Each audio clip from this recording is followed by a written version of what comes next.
Hello everyone. So we are solving the back exercise of the chapter solutions and today it's the turn of question number 21.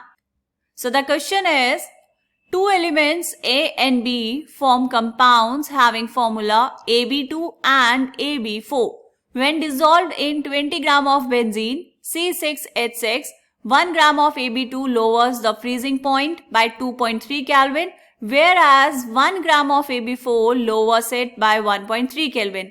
The molar depression constant for benzene is this. Calculate atomic masses of A and B. क्या calculate करना है बेटा? Atomic mass of A and atomic mass of B. Given क्या क्या है question में? देखो, A and B दो एलिमेंट्स हैं जो कंपाउंड्स बना रहे हैं AB2 एंड AB4, राइट? आपने क्या किया? 1 ग्राम लिया AB2, किस में डिसॉल्व किया बेटा? 20 ग्राम ऑफ बेंजीन में.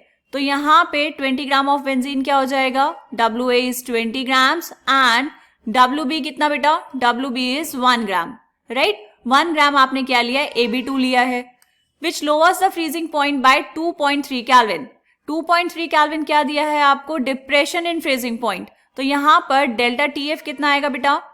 Delta TF is equals to 2.3 kelvin. ये था AB2 के लिए, राइट? 1 ग्राम आपने लिया है AB4, तो यहां पे भी WB कितना हो गया? 1 ग्राम. WA दोनों के लिए 20 ग्राम्स है और इसने कितना डिप्रेशन ऑफ फ्रीजिंग पॉइंट दिखाया? इसकी वैल्यू आई 1.3 केल्विन. ठीक है बेटा, सारी वैल्यूज आपको पता चल गई. आपको यहां पर कैलकुलेट करना है molar mass of AB2 and molar mass of AB4. ऐसा क्यों? क्योंकि जब हमें मोलर मास पता चल जाएगा तो वहां से हम एटॉमिक मास निकाल पाएंगे A एंड B का. क्लियर है? चलो, तो यहां पर हम पहले सॉल्व करते हैं बेटा AB2 के लिए. ठीक है, अब फॉर्मूला कौन सा लगाएंगे? देखो, हमें पता है डेल्टा TF होता है बेटा KF into M. M is the molality.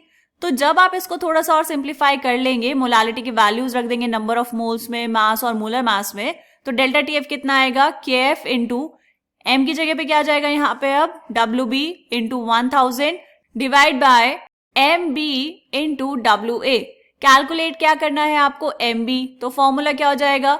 MB is equals to KF into WB into 1000 divide by delta TF into WA. ठीक, तो चलो यहां पर वैल्यूज पुट करेंगे. पहले हम निकालेंगे AB2. AB2 के लिए KF की वैल्यू कितनी? KF की वैल्यू तो सेम दी है आपको, बेंजीन ली है आपने, तो ये हो जाएगा 5.1 इंटू WB कितना बेटा? 1 gram into 1000 divide by delta TF कितना है AB2 के लिए?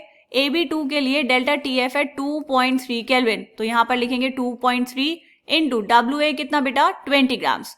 तो जब आप इसको सॉल्व कर लेंगे तो ये आपके पास आ जाएगा 110.87 ग्राम पर मोल.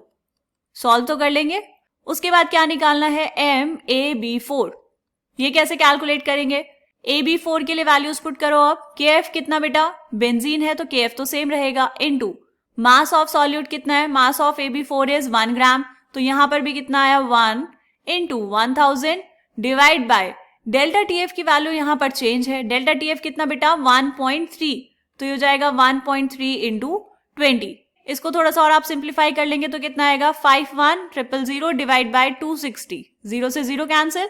तो ये आ गया आपके पास 196.15 gram per mole. This is the molar mass of AB4 and 110.87 is molar mass of AB2. ठीक है, दो वैल्यूज आ गई आपके पास. ओके, अब देखो बेटा हम क्या करने वाले हैं. हमने माना कि let atomic mass of A is small a and B is small b. ये क्या है? These are the atomic masses of A and B. अब बताओ मुझे मोलर मास कैसे निकालते हैं? अगर आपको मोलर मास निकालना है AB2 का, कैसे निकालेंगे बेटा? A plus 2B, right? और AB4 का निकालना है तो कैसे निकालेंगे? A plus 4B. और मोलर मास ऑफ AB2 की वैल्यू कितनी निकाली हमने? 110.87. तो इसके इक्वल होना चाहिए. और A प्लस 4B इक्वल होना चाहिए 196.15 के. क्लियर है? तो आपने यहां पर दो इक्वेशंस बना दी. This is equation number 1, this is equation number 2. अब क्या करना है बेटा? दोनों को सॉल्व कर लेंगे और वैल्यूज कैलकुलेट कर लेंगे A और B की. सॉल्व कैसे करेंगे? देखो, यहां पर अगर हम इन दोनों को कर दे माइनस, ठीक है, तो क्या होगा बेटा? A से A कैंसिल हो गया, तो कितना बचा आपके पास? नीचे यहीं पे लिख लेंगे 2b minus 4b is minus 2b is equals to 110.87 minus 196.15, तो ये आया माइनस 85.28, माइनस से minus cancel, so b equals to 85.28 divide by 2, तो b की वैल्यू कितनी आ गई बेटा 42.644।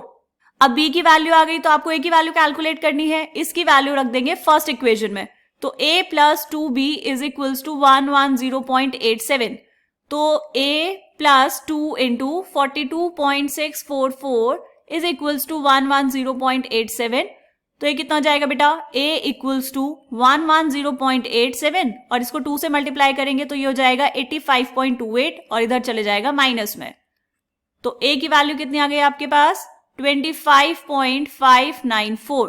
तो अब फाइनली हम लिखेंगे यहां पर अपना answer, atomic mass of A is equals to 25.594 units and atomic mass of B is equals to 42.644 U, right? इसको हम कर लेंगे बॉक्स के अंदर बंद because this is the answer of this question. क्या कैलकुलेट करना था बेटा, atomic mass of A and atomic mass of B. ठीक है, समझ आ गया, सिंपल सा क्वेश्चन था। चलो मिलेंगे नेक्स्ट क्वेश्चन में, तब तक के लिए बाय बाय।